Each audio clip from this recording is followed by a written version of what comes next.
Honestly, speaking of unbelievable, I think the next story I didn't really say I could see coming. Kind of a curveball all around. So Zoom is testing ads for free accounts, and so they'll have like a Mm, banner image inside the stuff, and it's just like, what are you doing? Like you had a killer year, obviously in 2020. mm, Things are going relatively good for you as a company, and you're going to introduce ads to try to milk these free accounts, and it seems kind of just like I mean, Roger mentioned it a couple times in previous episodes, but once a company goes yep. down this ads path, what kind of telemetric data about users are you tracking to serve up those ads? Because there's no way those ads are just going to be like statically placed, right? It's going to be based on where you are, how many meetings you've attended, what type of meetings, what companies and meetings have you attended, and who do you normally interact with, and what are their interests? And like, I mean, I'm not even in ads, and I could tell you a million different ways that I could target somebody simply based on their Zoom patterns, right? Oh my goodness. If they're on mobile or not or whatever. And so, like, why? Like, I mean, I'm pretty. Well, I have a good feeling why because the stock was killing it in 2020 and it's not killing it Right. in 2021, and we got to find another way to diversify. And I mean, it's not like Zoom's cheap either. And at the end of the day, I think video conferencing part of it's getting commoditized a little bit too. I mean, every what do you call communication platform has some level of video conferencing involved in it now, right? I mean, between Teams and Google and what do you call Discord and whatever. There's like Oh many man. other options, right? I don't like Zoom had that head start, but it's not adding ads is not going to be the moat that you think it is, right? Create products that create value and charge more for like add-ons or whatever, and that's how you can make more money. But yeah, I think this is a very slippery slope that is going to get worse before it gets better by any means. And this was perfectly teed up for you because just what Tejas said.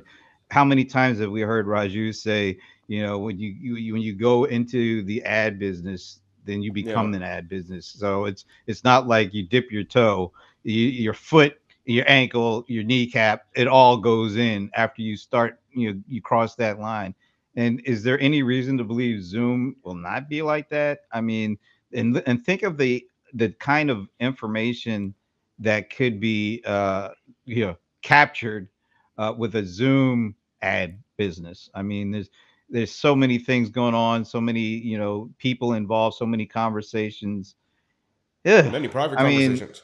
Imagine like families yeah, I talking to mean, each other and stuff like that over Zoom and things along those lines. And now, like buried in some terms and conditions will be like maybe content will be monitored or whatever like that, right? I mean, Zoom was like didn't get nearly enough backlash for their blatant lies about end-to-end encryption for calls, and that was exposed in I think like 2019, 2020, and they basically just like created their own definition of what end-to-end encryption is, which is just like nonsense all around. And so I think finally it's coming around, but I don't think end-to-end encryption, if I remember correctly, applies to free accounts. It only applies to paid corporate accounts or whatever like that. And so yeah, I mean, I'm not saying that they do it, obviously, but it's a easy way to see that maybe for the free account, if you want to go from 40 minutes to 60 minutes for a free Zoom meeting, opt in for whatever data collection to enhance our services and offerings and whatever shady language you kind of use, and bada bing, bada boom, you're like now your video is going to be tracked. What's in your background? What are you around? What are you wearing? All that stuff gets can get looked at, and I mean mm. if you're on Zoom's Brent, they're gonna have a field day with Rams gear. Fanatics is gonna be like, we found our number one customer, We found our and target. yeah, and just looking at like the gear, what's in the background, the kind of audio, it'll know like your mic source, it'll know your camera source, it'll know everything about you. Like a lot of information in a video call that I think Yeah. goes underappreciated. I just think about what you said about family doing Zoom. Think about the pandemic and how integral Zoom was to families being able to stay connected and stay in tune with what was going on. And that has Hmm. absolutely nothing to do with the business stuff. I mean, and the business stuff won't even be affected because we're paid for it. Right. But folks who are using this for free as a way to stay connected, you know, I the only thing I can say is you've already given that to people. It's kind of hard to take that away. So maybe they should do something like, like you said, if they want you only get a certain amount of time currently if you're a free user. I think it's like 40 minutes or something like that. Yeah. But maybe if you want more time, if you want an hour or you want a monthly hour count of certain, maybe then you say, all right, we'll do ads for that. But it feels kind of it just feels a little bit wrong to do it and now all of a sudden add this component after people have already gotten used to doing these things. I don't know. And, like you said, maybe this is all being driven because of certain financial realities. But we'll see. I think they're going to get some pushback on this one. Regarding the Zoom, obviously, I mentioned in the past that privacy and ads don't mix. There is that aspect to it, but it's important to ask the question: why are they even doing this? Right? I don't think they have an option because part Hmm. of it, I believe, has to do with the communication platforms being commoditized. They just touched on that, right? If you look at historically, communication applications and the platforms wants to be free. It's tough to commoditize or tough to keep that going over a period of time because they tend to get commoditized. Take something like instant messaging. How many instant messaging platforms made money?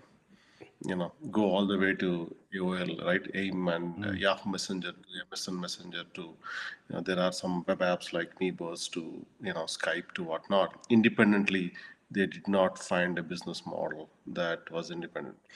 Now, video conferencing, and thanks to COVID, it became a commodity. In the long run, it is going to be commoditized. So video conferencing is the new instant messaging. You got to have it, and people are not willing to pay. And the competition is so broad, and or at least in Microsoft or Google or any of the other vendors out there, they're going to be offering it for free, and several vendors out there will be offering it for free or close to being free. So, which means if you're the vendor that is charging, well, the the road it may not last long. So they have to find an alternative business model. My guess is that's the reason they're trying to experiment with this thing where that's not to say that it's the right model, but that is probably the thinking that is going into it because you know expect Microsoft and Google and Facebook and several other vendors, Amazon, to offer video and audio conferencing for free, just like they offer instant messaging for free. That is the reason Slack had to sell because independently it may not, it did not make sense. They cannot last for, let's say, a decade or so. Zoom, as a strategy wise, may not have that runway. So that's the reason they're looking at alternative ways to monetize it. Yeah, that makes a lot of sense, and I think I guess especially after the deal for them acquiring Five9 fell through, Hmm. they are they're still that's all they are. That's all they do, and I guess either they have to acquire something that's different that allows them to charge something above the commodity pricing, or do this thing and this ad thing. I'm just curious to see if uh how they roll it out and if they are going to give people an option or if they're just going to say, look, we got to do this and we're going to do it, and let the chips fall where they may. There are other options for people, and it'll be interesting to see if the ads actually do work the way they do think they will, or will it drive these other people that weren't paying anything to another option? Because you're right, I think standalone video companies or video streaming companies or any of that is going to be hard because all the big guys are adding that to their platform, so to speak. So for them, it's just an enticement. For Zoom, it's their business. It'll be interesting to see, because their competition is companies with ad platforms, and Zoom has is going against them and playing in their home court. It'll be interesting to see how that develops. And then there is another aspect to it. So, which means competitors for Zoom who are privacy friendly will start to gain traction. Just like you know, Chrome's privacy abuse gave rise to Brave. I expect several companies like that to come up who are privacy conscious.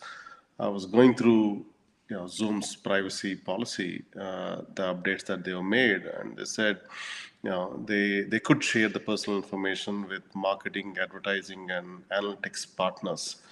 It's vague enough, and we know what that means. And there are several other things, which means the information that they collect through these things will be shared, and Mhm. and that's a slippery slope. This is the 1.0 version of this privacy policy with these changes, but history shows that it's a slippery slope. Yeah, I mean, and they have to collect as much data as they can to serve relevant ads. So I mean, at least with other platforms like Microsoft or Google or whatever, they have other use cases where they're collecting information. But here, if your only use case is these conversations, then it's only a matter of time until it starts getting mined to be able to serve better ads, right? Pretty basic from there.